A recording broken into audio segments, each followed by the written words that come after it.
ચાણસ્મા શહેરના સરકારી આરોગ્ય કેન્દ્રમાં એમડી ડોક્ટર અને રેડિયોલોજિસ્ટની તાત્કાલિક જરૂરિયાત.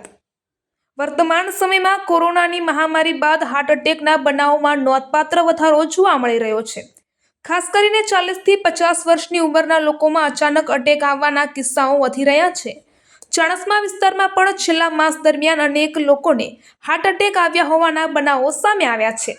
સારવાર માટે દર્દીઓને પાટણ અથવા મહેસાણા લઈ જવા પડે છે અને કેટલીક વખત રસ્તામાં જ દર્દીઓ દેવલોક પામતા હોવાના દુઃખદ બનાવો બન્યા છે.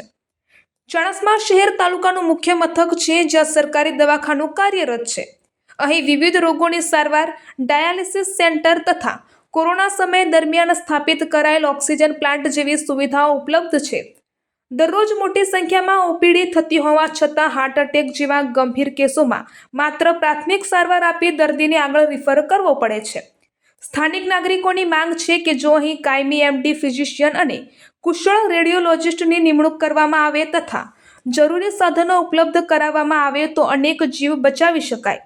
તાલુકા સ્તરે આટલી સુવિધાઓ હોવા છતાં નિષ્ણાત ડોક્ટરની અછત ગંભીર પ્રશ્ન બની છે. ચાણસ્મા અને આસપાસના ગામોના લોકો દ્વારા રાજ્ય સરકાર સમક્ષ સત્વરે એમડી ડોક્ટર અને રેડિયોલોજિસ્ટની નિમણૂક કરવામાં આવે તેવી માંગ ઉઠી રહી છે, જેથી આ વિસ્તારને સમયસર અને યોગ્ય સારવાર મળી રહે અને આપાતકાલીન પરિસ્થિતિમાં દર્દીઓના જીવ બચાવી શકાય. રિપોર્ટર જય કિશન પટેલ.